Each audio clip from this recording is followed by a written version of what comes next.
The Illyrian was a mining colony ship, once a beacon of hope for its crew, now a drifting tomb in the black void of deep space. It had been traveling in the far reaches of the galaxy when disaster struck. An ancient, terrifying race known as the Zorath, feared across the cosmos for their brutal conquests, had ambushed the ship. The Zorath were relentless, merciless predators who saw other civilizations as mere prey to be crushed beneath their heels. The Illyrian's crew fought with every ounce of strength they had, but they were outgunned and outclassed. Their only hope was to send out a distress signal, a final plea to any nearby fleet that might come to their aid. But as the SOS transmission burst through the stars, it didn't reach the expected rescue ships. Instead, it found its way into the hands of a much darker force, something far more dangerous: the Deathworlders. For centuries, humanity had lived in the shadow of their reputation. Known for their terrifying survival skills and their ruthless nature, the Deathworlders were more myth than reality. Tales of their warriors, who had fought against impossible odds on their brutal home planet, spread like wildfire across the galaxy. These stories, however, were not enough to prepare anyone for what would happen next. The SOS was intercepted not by a fleet of alien warships, but by something far more unsettling: the Ironclad. This ship wasn't a rescue vessel. It was a weapon, a killing machine that embodied everything feared about humanity. The Deathworlders didn't believe in aid or mercy. Their philosophy was simple: weakness had no place in the universe. To them, the Illyrian was no different from any other target in the vastness of space. They didn't send a fleet to save the crew. They sent a single, destructive force to ensure that anyone who dared to threaten others would be punished. The message the Deathworlders sent was chilling, simple, and direct. Help is for the weak. We send the Ironclad. Get ready for war. The transmission echoed across the galaxy, reaching the Illyrian crew as they clung to the last hope of survival. The message wasn't one of reassurance, nor of rescue. It was a warning. The Ironclad, the ship of nightmares, tore through the void like a predator on the hunt. Its dark, menacing silhouette emerged from the stars, dwarfing anything the Illyrian crew had ever seen. The ship's sheer size, its menacing weapons, and the cold indifference of its crew struck fear into the heart of even the most hardened veterans. Captain Talia Hayes, the commander of the Ironclad, was known for her unyielding will and her cold, calculating mind. She didn't hesitate for a moment when she saw the situation. The Zorath were an enemy that needed to be crushed, not negotiated. Her orders were clear: destroy everything that stood in their way. As the Ironclad descended upon the Illyrian, the Zorath warships that had surrounded the mining vessel began to retreat. They weren't retreating out of fear of the Illyrian's distress signal. They were retreating out of fear of the humans. The Zorath had encountered many species before, but none like the Deathworlders. These humans didn't hesitate. They didn't ask for terms or a peaceful resolution. The Ironclad's weapons came online, and the battle began. The Zorath fleet was no match for the might of the Ironclad. With its devastating firepower and the sheer brutality of its crew, the Deathworlders carved through the Zorath like a blade, through flesh. The Illyrian crew watched in stunned silence as the Ironclad annihilated the alien invaders with an efficiency that sent chills down their spines. It wasn't just the destruction that was terrifying. It was the sheer confidence with which the Deathworlders carried out their mission. There was no hesitation, no second-guessing. The message they sent was clear: humanity does not beg for help. It demands respect. The fight was over before it truly began. The Zorath fleet was shattered, their ships reduced to nothing but debris, and the Ironclad hovered in the aftermath like a silent judge. The Illyrian's crew, caught between awe and terror, realized one painful truth: the Deathworlders were not here to save them. They were here to teach the galaxy that no one, not even the most powerful of alien species, could stand against humanity's will. The universe was a dangerous place, but the Deathworlders had just proven that they were the most dangerous of all. The Illyrian crew had received their help, but it had come at a price. They were now under the watchful eye of the galaxy's newest apex predator. And the message from the Ironclad's crew was undeniable. Help was for the weak. The galaxy would soon learn that humanity had no equal. The Ironclad wasn't like any ship the crew of the Illyrian had ever seen. It wasn't designed for rescue or negotiation. It was made for one thing, and one thing only: destruction. As it cut through the cold darkness of space, its enormous frame cast an intimidating shadow. The ship's dark, weathered hull was covered with the scars of past battles, each mark a testament to the brutality and efficiency with which the Deathworlders carried out their missions. Massive cannons, each capable of obliterating entire fleets, lined its length, and every inch of the ship seemed to exude an aura of absolute power. When it arrived at the coordinates of the Illyrian, its presence immediately signaled the end for anyone who stood against it. The Illyrian was crippled, drifting in space, its crew desperate for help. But help was not what they would receive. The Ironclad didn't come to negotiate, or to offer peace. It came to annihilate.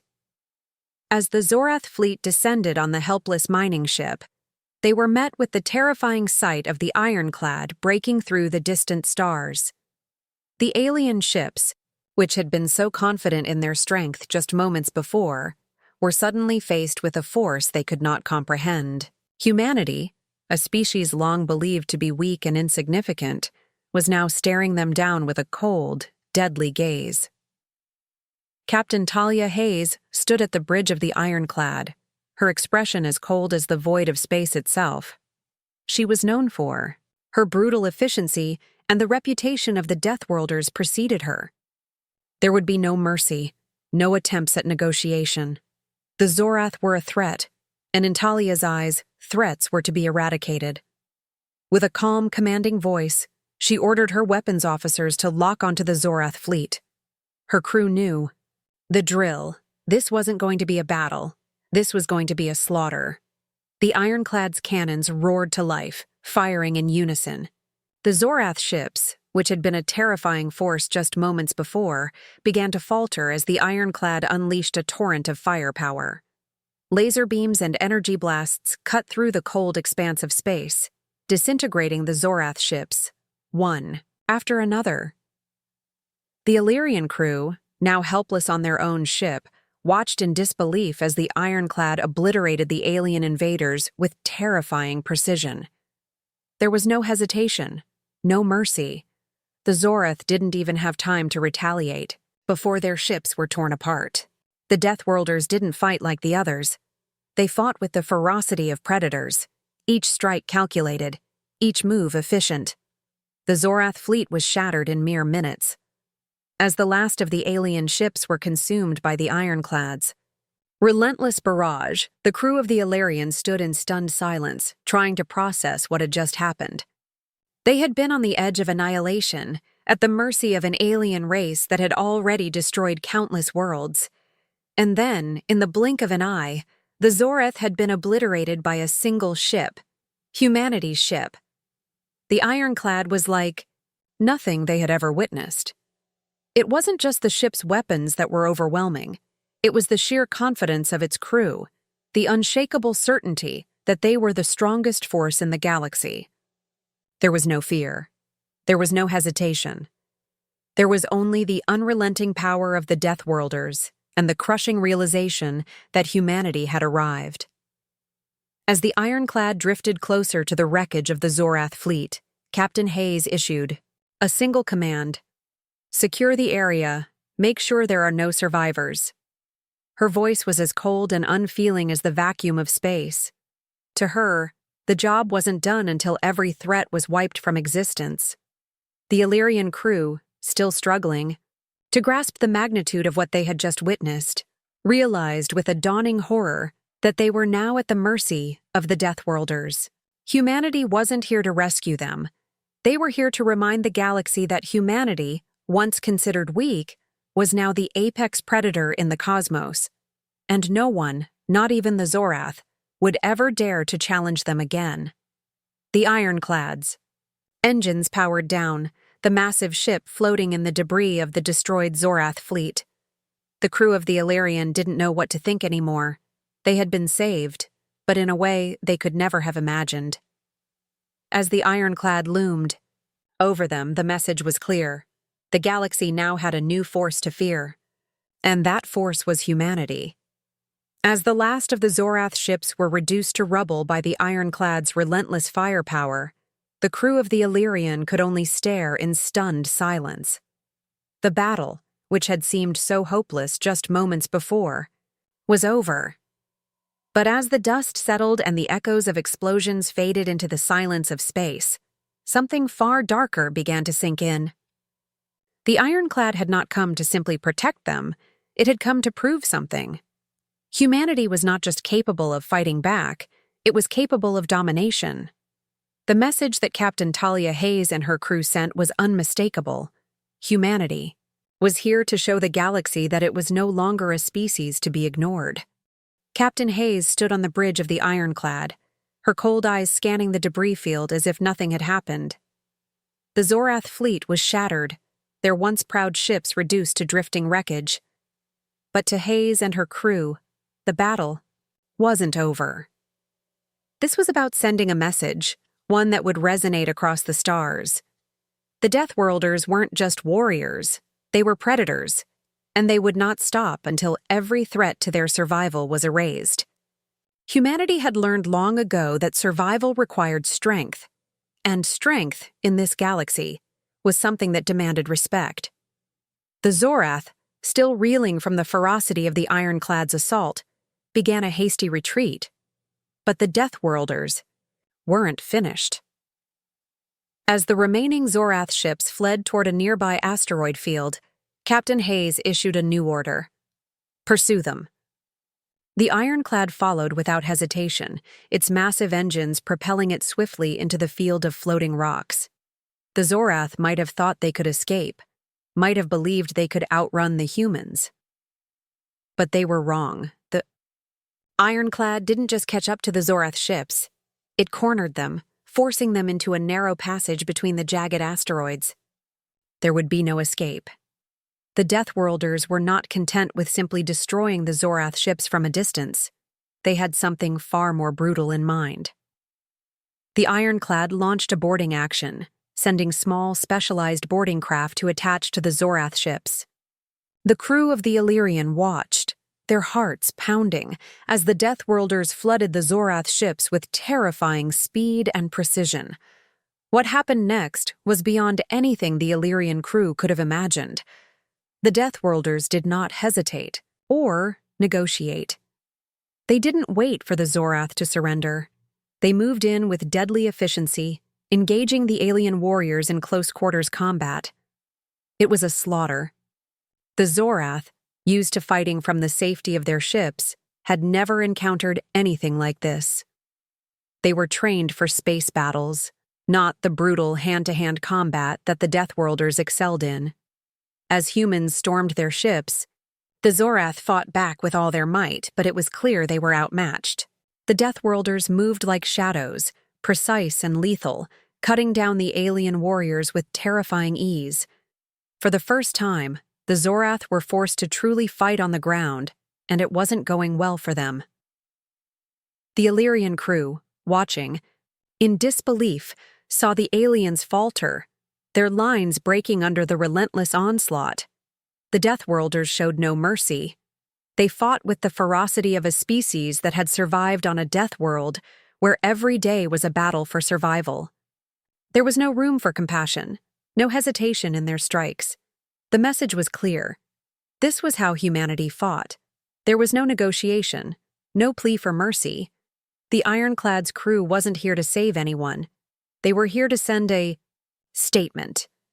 The Zorath were not going to escape, and they were not going to survive. As the battle raged on, the Illyrian crew was left to witness a side of humanity that no one had ever imagined. The Deathworlders were not just a species of survival, they were a force of destruction.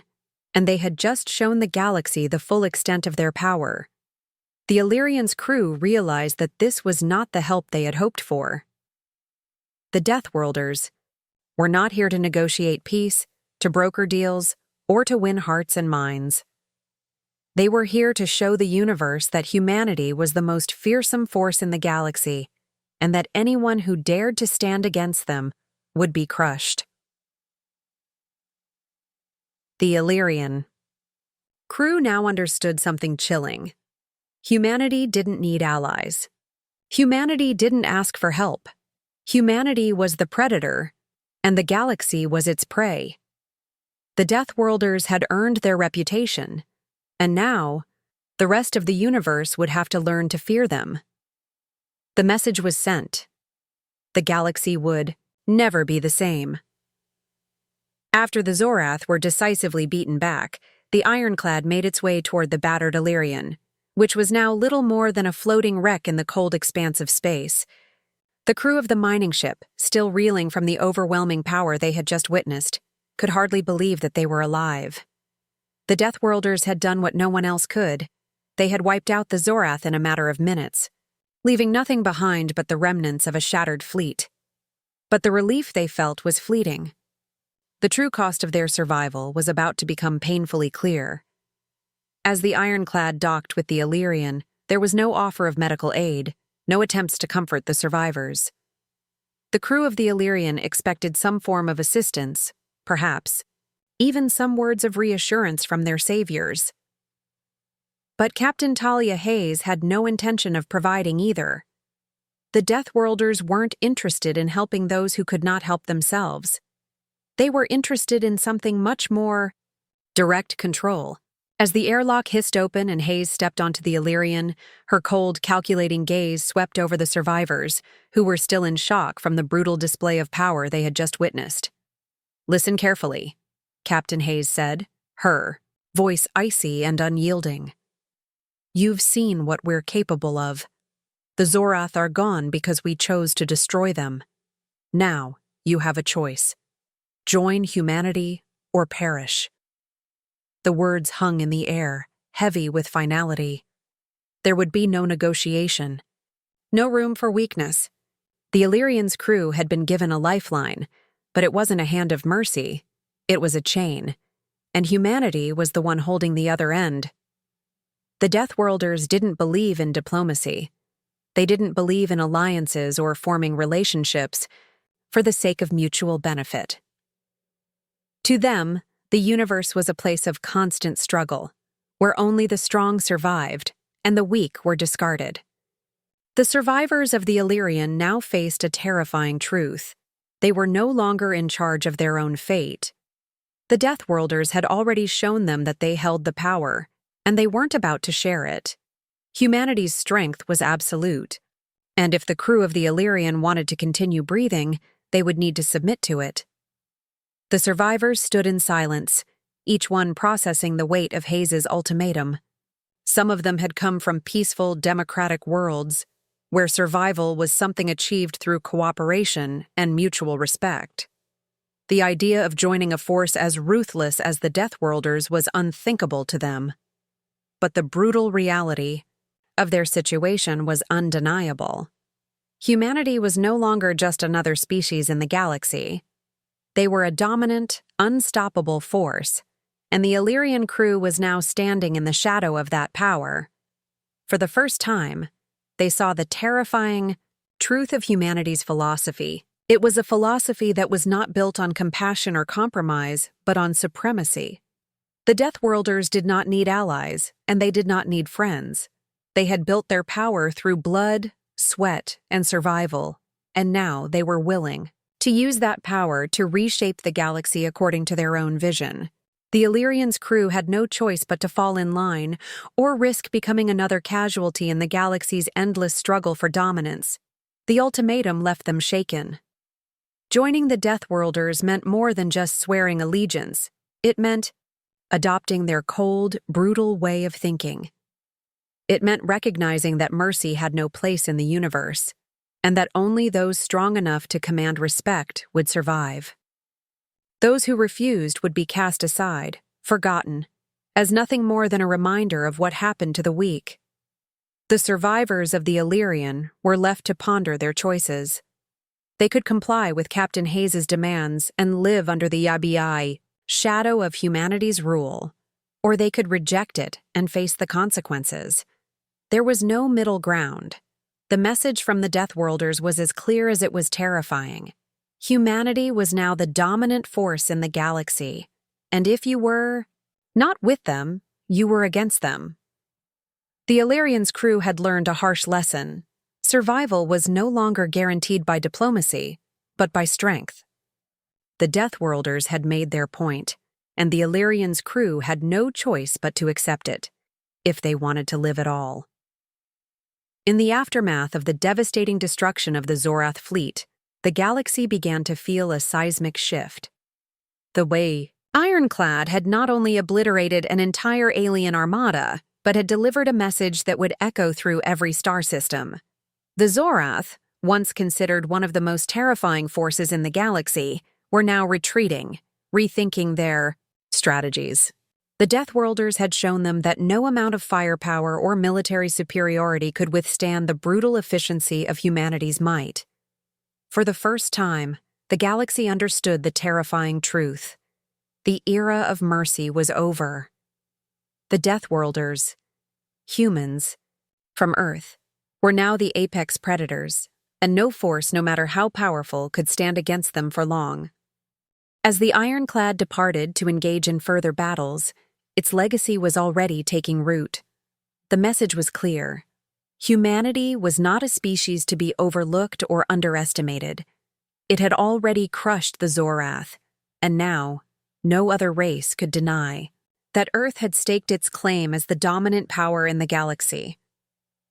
The humans aboard the Ironclad had acted with ruthless efficiency, demonstrating that their power came not just from advanced technology, but from an unyielding will to survive, to dominate and to conquer. The galaxy might be vast, but it was now under the shadow of Earth's might. The Illyrian crew, having witnessed the overwhelming power of the Deathworlders firsthand, found themselves caught between awe and fear. They had been saved from certain destruction, but at what cost? They were no longer independent. They were now subjects of a force far beyond anything they had ever imagined. Captain Talia Hayes and her crew had not come to rescue. They had come to claim. The Illyrian survivors had been given a choice: follow humanity's brutal path, or face extinction. They had chosen survival, but the cost of that choice was heavy. They would never again look at the stars the same way. The galaxy had changed, and so had they. As the Ironclad sailed away, heading toward its next conflict, the crew of the Illyrian understood the true weight of the Deathworlders' philosophy. It was a world where mercy and compromise had no place. Humanity did not ask for help, it demanded respect. The crew would now have to adapt to a new reality, one where survival depended on aligning with the strongest, not the most compassionate. There was no room for weakness in this new world. Humanity had made it clear. Only those who understood the strength required to rule the stars could hope to survive. The Illyrian crew, once proud of their independence, now knew that survival meant submission to the overwhelming power of the Deathworlders.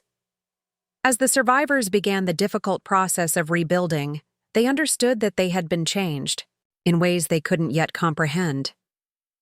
Humanity had shown them that there were no true allies, only predators and prey. The galaxy had always been a place of conflict, but the Ironclad's ruthless display had turned the tide. No longer would the Illyrian crew be able to rely on diplomatic negotiations or peaceful alliances. The Deathworlders had destroyed that illusion in a single, brutal stroke. Now, they had to decide how they would live under humanity's rule, or if they would ever truly be able to escape it. The galaxy, too, was left to reckon with the ramifications of what had happened. The Ironclad had decimated the Zorath without hesitation, and humanity's place as the apex predator in the cosmos had been firmly established. The message sent was unmistakable. Earth and its people were not to be trifled with. The question now lingered in the minds of every species. Could anyone challenge humanity's supremacy? Or had Earth's power become so absolute that no force, no matter how great, could stand in its way? For the Illyrian crew, the answer was clear. They would never forget the lesson humanity had taught them. The Deathworlders had shown them that survival came at a price, and that price was absolute loyalty to a power that demanded not just respect, but submission. And as the ironclad sailed toward its next battle, the Illyrian's crew knew one thing for certain. Humanity's reign had just begun, and the galaxy would have to live with the consequences.